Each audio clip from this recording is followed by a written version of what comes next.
রাজ্য স্কুলে নতুন নিয়োগ শুরু হলো 2025-এ। তো ফার্স্টে দেখো তোমাদের আমি অফিসিয়াল লিস্টে দেখে দিচ্ছি। তো কি কি পোস্ট, কি কি বিষয় সবটা ভিডিওতে বলবো, যে ভিডিও স্কিপ না করে প্রথম থেকে শেষ পর্যন্ত মন দিয়ে দেখো। Office of the sub division officer, Jalpaiguri Murshidabad থেকে নিউজটি পাবলিশড হয়েছে। নোটিফিকেশনে বলা হচ্ছে, ফার্স্টে দেখো বলেছে এই ওয়াকিং ইন্টারভিউ। তো বলে রাখি, এখানে কিন্তু ওয়াকিং ইন্টারভিউ এর মাধ্যমে তোমাদের রিক্রুটমেন্টটা করা হবে, কোনো রকম কিন্তু রিটেন এক্সামিনেশন হবে না।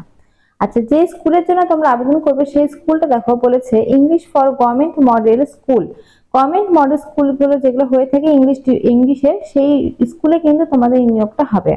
নিয়োগটা তোমাদের হবে দেখো শ্যামসংগঞ্জ ব্লকে কিন্তু তোমাদের নিয়োগটা করা হবে। তো যারা জলপাইগুড়ি ডিস্ট্রিক্টের আন্ডারে রয়েছে বা যারা মুর্শিদাবাদ ডিস্ট্রিক্টের আন্ডারে রয়েছে তারাই শুধু কিন্তু এখানে আবেদনটা করতে পারবে, আদার্স কিন্তু কেউ করতে পারবে না। এই ধরনের জবগুলো কিন্তু তোমাদের ডিস্ট্রিক্ট অনুযায়ী হয়ে থাকে।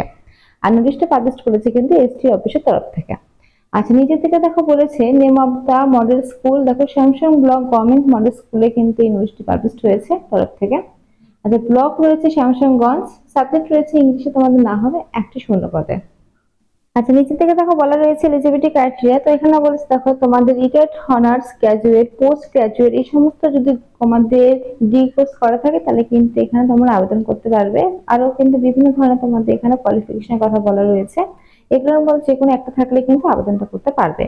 আচ্ছা, তারপরে বলেছে তোমাদের এজ লিমিট মিনিমাম কিন্তু তোমাদের দেখো ম্যাক্সিমাম 65 ইয়ার্স এর মধ্যে কিন্তু তোমাদের বয়সটা হতে হবে 1/1/2022 তারিখ অনুসারে, তাহলে কিন্তু আবেদনটা করতে পারবে।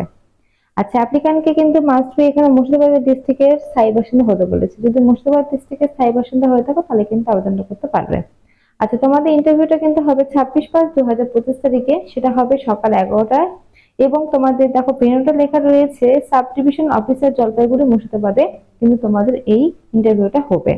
তো তোমাদের কিন্তু সাব ডিভিশন অফিস যেটা বললাম সেইখানে কিন্তু তোমাদের এই ইন্টারভিউটা হবে।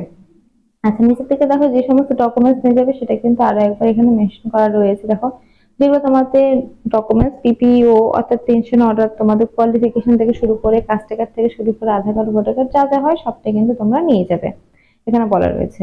আর এখানে ফর্ম ফিল করার জন্য কিন্তু একটা অ্যাপ্লিকেশন ফর্ম রয়েছে। তো সেই অ্যাপ্লিকেশন ফর্মটা কিন্তু সুন্দরভাবে ফিল আপ করে অল ডকুমেন্টস অ্যাটাচ করে কিন্তু ডাইরেক্ট ইন্টারভিউতে নিয়ে যাবে, সেখানে ইন্টারভিউর মাধ্যমে কিন্তু তোমাদের নিয়োগটা করা হবে।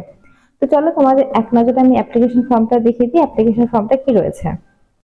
তো এই হচ্ছে অ্যাপ্লিকেশন ফর্ম। এই ফর্মটা সুন্দরভাবে ফিল আপ করে অল ডকুমেন্টস অ্যাটাচ করে কিন্তু ডাইরেক্ট চলে যাবে যেখানে আমি যেতে বললাম ইন্টারভিউ দিন, তাহলে কিন্তু পুরো প্রসেসটা কমপ্লিট হয়ে যাবে।